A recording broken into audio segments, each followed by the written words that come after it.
الفيديو بتاعنا جامد النهاردة وحاجة تحفة وجميل. طبعا ما فيش حد ما بيحبش العيش باللحمة ولا العيش بالصدق. النهاردة بقى أكلتي كانت عيش بالصدق وعيش باللحمة وحاجة تحفة. اعملي بقى في المصيف بقى، واعملي كده عندك عزومة، غدا، في أي وقت اعملي الأكلة دي تحفة يا جماعة. ومحدش بيكرهها أبدا زي ما انتوا شايفين، والولاد ما بيحبوها الأكلة دي. طبعا بيفضلوا السندوتشات وبيفضلوا الأكلات الخفيفة دي. هنا بقى زي ما انتوا شايفين، دي الأكلة دي تحفة. وبصوا سهلة خالص ومقاديرها بسيطة ومكوناتها حلوة ومفيدة. وبصوا تحفة تحفة تحفة. العيش باللحمة ده، احنا على طول يعني ممكن اي وقت كده تطلع في دماغنا نقوم عاملينه. ما ياخدش مننا حاجة بصراحة. الأكلة دي سهلة وخالص. واللحمة المفرومة برضه مفيدة والصدق مفيد. هنا أول حاجة نقوله بسم الله كده زي ما انتوا شايفين. هنا معايا باكل خميرة ده الفورية ومعلقة سكر كبيرة ومية دافية. ليه بقى؟ عشان نرب الخميرة كده ونسيبوها كده ايه نختبروها. هدوبها حلوة قوي وهغطيها.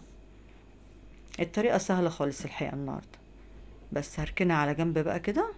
هنا بقى معايا كيلو من الدقيق متعدد الاستخدامات زي ما انتوا شايفين. عايزة تجيبي الكيس اللي هو الكيلو هاتي، انا بجيبه سايب كده. بس طبعا مش من اي مكان يعني، لا انا مكان موثوق منه. بيقول له متعدد الاستخدامات. ده بيديني العجينة تحفة. هنا معايا معلقة من الملح الصغيرة، معلقة شاي كده الصغيرة خالص دي مليانة ملح. وهنا بصوا شايفين الخميرة عملت ازاي، اختبرتها وبقت جميلة ازاي. لقيتها حلوة. فضيتها على العجينة وهنديلها بس لفة واحدة كده. طبعا ما عندكيش العجانة اعملي كنت بعمل على ايدي وبعجن على ايدي. بس طبعا طالما موجودة العجانة مش هعمل على ايدي. فزي ما انت شايفة كده هنديها بس لفتين كده يا جماعة. وبعد كده ايه هنحط لها المية بقى بتاعتها. عجينة سهلة خالص وبسيطة وهتديني احلى عيش باللحمة. هنا بقى معايا كوباية المية كده، مية عادي من الحنفية. او هنا كوباية مية. وهتعوز معايا كوباية مية تاني، بس انا طبعا ايه ما بحطش المية مرة واحدة. لان كل دقيق مش زي بعضه يا جماعة. في دقيق بيشرب السوائل وفي دقيق ما بيشربش سوائل. فاحنا تحطي كده ايه واحدة واحدة. انا الدقيق اللي انا جايباه دوت. هضيف لك بصوا كوبايه ميه كمان. هنا طلعت لسه بص شايفين ناشفه ازاي الدقيق بالعجينه. حطيت كوبايه ميه كمان. خدت معايا بالظبط الكيلو دقيق متعدد الاستخدامات ده خد كوبايتين ميه. وخد نص كوبايه ميه اللي هي عامله بيها الخميره. نص كوبايه الميه الدافيه اللي كنت مدوبه فيها الخميره. هنا شايفين طالما العجينه كده لفت كده في بعضيها كده اتعجنت حلوة قوي زي ما انت شايفة. بس انا بعد كده هزودها كمان شوية، يعني هسلكها من العجينة كده وهزودها كمان شوية. طريقة سهلة خالص النهاردة. العيش باللحمة بتاعنا بقى مش هنطبخ بقى والكلام دوت وبعد الصيف اهو طالع. احنا عايزين بقى ايه اكلات كده خفيفة وحلوة. ما فيهاش تسبيكات ولا فيها دهون كتير ولا حاجات كده. حاجات صحية وخفيفة كده بالنسبة للصيف. هنا بقى شايفين العجينة بقت جميلة معايا. هنا بقى هنسيبها ايه تختمر كده. هنغطيها بالاسترتش دوت، بورق الاسترتش. وبعد كده ايه نسيبها تخمر عما نحضره بقى ايه. اعمليها في اول حاجة كده عما تحضري حاجتك بقى، الحشوات بتاعتك. هتلاقي العجينة اختمرت معاكي وبقت جميلة. هنا بقى معايا حبايتين طماطم وحبايتين فلفل رومي وحبايتين من البصل زي ما انتوا شايفين. انا ما حطيتش فلفل حار يا جماعة. بس انتي لو بتحبي الاكلة بتاعتك ديت العيش باللحمة او عيش بالصدق حار، حطي بقى قرن فلفل مع اللي انا الحاجات اللي انا حطاها دي حامي. هنا بقى حطيت بقى فلفل الاسمر معانا. وحطيت بهار، بهار حواوشي او بهار. حطي بهار. في بهار بيبقى العيش باللحمه، يعني تقولي العطار عايزه بهار اللي بتحط على العيش باللحمه. هنا حطيت الفلفل الاسمر وحطيت معلقه ملح وحطيت ايه حبه بهار عيش باللحمه. طبعا انا هفرمه كده بس مش هخليه ميه يعني. انا هحاول اخليها حتت صغننه كده. مش هخليها ميه عشان ما تخليليش العجينه تطرى معايا. هنا زي ما انتم شايفين دي كده الخلطه بتاعتنا. احلى خلطه بتاعت العيش باللحمه. ريحتها بقى وطعمها تحفه. اه بصوا شايفين متماسكه وحلوه ازاي.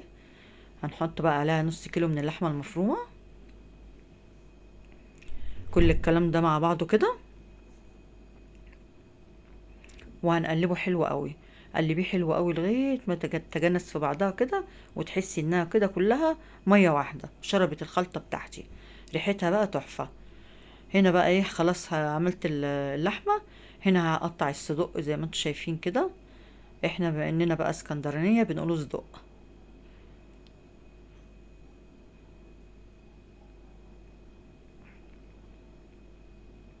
هقطعه كده قطع زي ما انت عايزاها قطع كبيره قطع صغيره. انا قطعتها قطع كبيره شويه عشان تبقى باينه. هنا بقى حبيتين من الطماطم كده الناشفه قوي. طبعا انا مش عايزه في الخلطه بتاعتي ديت او المكونات بتاعتي سوائل، عشان العيش بتاع العجينه ما تتراش. لان لو فيها سوائل هتخلي لي العجينه تترى وايه، وتلزق في الصينيه او كده. لا، انا عايزه كل حاجه ما فيهاش سوائل. هنا فلفل رومي برضو قطعته كده حتت مكعبات كده، والطماطم مكعبات صغيره، كل حاجه مكعبات صغيره كده. زي ما قلت لك، لو عايزه بقى ايه في كمان في خلطه الصدق دي فلفل حار حطي. وهنا معايا جبنه رومي ومعايا زيتون حلقات. اول حاجه هنحط الطماطم. بصوا كانت نزلت شويه صوص كده، صلصه كده. ما حطيتهمش عشان مش عايزه الخلطه بتاعتي فيها سوائل. انا عايزه الخلطه بتاعتي ناشفه وحلوه عشان تبقى العجينه مظبوطه معايا. هنا الجبنه الرومي والزيتون والفلفل والطماطم كله على بعضه كده. وهنا معايا الصدق قطعته زي ما انتم شايفين حتت كبيره شويه مش صغيره، عشان تبقى باينه وحلوه. هنحط بقى فلفل اسمر. هتحطي فلفل اسمر وهتحطي الملح بتاعك، لان دي بقى عليها كل يعني الطعم بتاعها كان خرافه. والجبنه الرومي ساحت فيها كده وبقت تحفه. ولو عايزه تحطي موتزاريلا كمان حطي. يعني انا ما حطيتش موتزاريلا. الموتزاريلا الحقيقه انا حطيت جبنه تركي بس او جبنه رومي. هنا بقى العجينه بتاعتي شفتي اختمرت بقت جميله ازاي، شفتوا بقت جميله تحفه. هنا بقى بسلكها كده زي ما انتم شايفين. ودهنت بقى السرفيس دوت دهنته كده بالزيت بالفرشه. طبعا كل حاجه تدهنيها زيت عشان متلزقش معاكي. هنا بدهنت بقى كده زي ما انتم شايفين، وكده بعمل العجينه زي ما تطلع معايا يعني كده. بحاول اعملها مقاس واحد بس، العدد بقى على الاخر هعرف عملت عدد كام. انا في الاخر بقى بعد ما خلصتها كانت عملت ايه، تمن كده عيش باللحمه. يعني 8 ترغفه. بصوا 8 ترغفه حلوين قوي بكيلو دقيق. بس طبعا الرغيف كبير وحلو يعني كده يشبع، يعني يكفي نفر. مش عامله العجينه صغيره قوي زي الحواوشي. لا، ده عيش باللحمه بقى بتفرق. الحواوشي بتعملوا له العجينه رقيقه خالص وبتبقى مختلفه. لا، ده عيش باللحمه بيبقى ايه يعني كبير شويه. انا بدهنه بقى زيت ليه عشان ما يلزقش في بعضه، عشان لما تيجي تاخدي واحده كده واحده ما تبقاش التانية لازقه في، يبقوا لازقين في بعضيهم. لا، كل واحده مستقله بنفسها. هنا جبت الصينيه بقى ودهنتها زيت كده زي ما انتم شايفين. كل حاجه تدهنيها زيت بحيث يطلع ناجح معاكي وجميل. لان انا مش حاطه على العجينه ولا زيت ولا سمنه ولا اي حاجه، لان ده ايه عيش باللحمه. هنا بططت كده زي ما انتم شايفين. سبت العجينه ارتاحت شويه، لازم تسيبها ترتاح شويه عشان تفرد معاكي بسرعه. هنا الخلطه اللي كنت عاملاها بقى كده معاكم الصدق. طبعا انا بقول صدق عشان انا من اسكندرانيه بيقولوا صدق. انما في بقى ناس تانية يقول لك سجق. ايوه بصوا هنا بقى انا هتنيها بقى كده. هعمل كل رغيف. طبعا انا العجينه كبيره معايا والرغيف كبير حلو. بس طبعا الكاميرا عشان فوق شويه مرتفعه شويه مش مبينه قوي. بس هو الرغيف كبير يعني كفي نفر. هنا بقى بالشوكه من على الحرف كده عشان تضمني ان هي اتقفلت حلو. شايفه؟ بالحرف كده بالشوكه تتكي بيها. تحسي ايه، بحيث تحسي ان انتي اللي قفلتي الرغيف حلو. او انا بعمل رغيف تاني عشان انا هعمل السنتين دول معاكم، والتاني بقى هكمله من غير تصوير عشان ما اطولش على حضراتكم. قولوا لي بقى الطريقه اللي انا عملت بيها العيش باللحمه دي ايه رايكم فيها وجربوها. يعني عايزاكم تجربوها هتلاقوها بصراحه يعني. هتلاقوها تحفه وطعمها جميل وطريقه سهله وبسيطه خالص زي ما انتم شايفين كده. وانا برضو بالشوكة دول كده ما عملتهم ايه صدق. اللي هنعمل اتنين تانيين برضو ان شاء الله هنعملهم لحمة بقى. وبعد كده ايه ابقى احطهم في الفرن واعمل بقى التانيين مش هصورهم عشان ما اطولش عليكم. هنا بدهنه زيت برضو من فوق الوش عشان يحمر ويبقى جميل العجينة تبقى حلوة. هنا بقى خدت زي ما انتم شايفين برضو هندهن الصينية دي. وهنعمل لكم بقى ايه العيش باللحمه. التاني عيش بالصدق، ده عيش باللحمه. حاولوا يا جماعه، ما اللي يتفرج على الفيديو فضلا وليس امرا يكتب لي كومنت كده، يعمل لي لايك، اللي ما اشتركش في القناه يشترك فيها عشان القناه تعلى يا جماعه. انا بقالي 3 سنين فاتحه القناه ولسه ما خدتش منها ربح، لان ما فيش الحقيقه يعني مفيش مشاهدة ياما، مفيش لايكات ياما. ففضلا وليس امرا لو الفيديو عجبكم اعملوا لي كومنت كده حلو، اكتبوا لي كومنت، اعملوا لي لايك، اشتركوا في القناة كده، تفاعلوا معايا بحيث القناة تعلى يا جماعة. هنا شايفين الشوكة بقى من على الحرف دي مهمة جدا، بتقفلوا لي حلوة قوي، تخلوش يسرب اي حاجة من الحشوة بتاعتنا. انا عملت واحد لحمة، هعمل التاني كمان اهو، عشان مش عايزة طبعا مش هعمل كله لان هيبقى الفيديو طويل قوي، فانا بحاول يعني ايه ما اطولش على حضراتكم.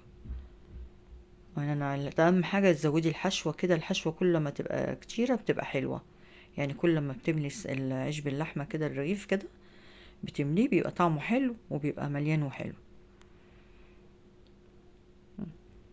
بس خطوه الشوكه دي مهمه قوي، لان غير ما تقفليها بايدك بس كده، لا دي بتخليه يتماسك في بعضه. هنا خلصت كمان اهوت اللي هما الاتنين باللحمه زي ما انتم شايفين. برضه اعلمهم بقى بايه، بحته خلطه صغيره من اللي انا عاملاها كده. دول ايه اللي متعلمين دول اللي هم باللحمه. هنا طلعتهم بقى من الفرن، شايفين بقى السوا بتاعهم وشايفين جميل ازاي يا جماعه، تحفه. ولا الريحه بقى، الله على الريحه، لو كنتوا معايا بقى كنتوا جعتوا. هنا بقى هنقطع كده واحد كده، وبعد كده هنرصهم بقى ان شاء الله. بس شايفين بقى الجمال بقى، الله على الريحه بقى، عايز يتاكل ولسه طالع من الفرن كده، تكوني ساعة الغدا وتاكلي على طول. هنا بص قطعت كده كل صف كده جبنة، صف الصدق وصف اللحمة زي ما انتم شايفين. بصوا الجمال يا جماعة، شايفين حاجة تحفة ومليان ازاي، شايفين والعجينة ايه خفيفة وهشة كده وجميلة، تاكليها حاف، العجينة لوحدها تتاكل حاف، شايفينه مليان حشوة وجميل. وهنا بقى الصدق بقى الجبنة ساحت فيه، وكان حاجة جميلة، حاجة تحفة كده يا جماعة. ايه رأيكم بقى في الفيديو العسل ده اللي زيكم؟ ان شاء الله بقى ما تنسونوش يا جماعة في اللايك، مش هقول لكم تاني. ويا رب كده يكون الفيديو ده كده يعجبكم وينال اعجابكم كده ويشجعكم ان تعملوا لي لايك وترفعوا لي القناة بتاعتي. اتمنى يا رب، اتمنى يعجبكم باذن الله. وشكرا على حسن المتابعة، واشوفكم في فيديو قادم.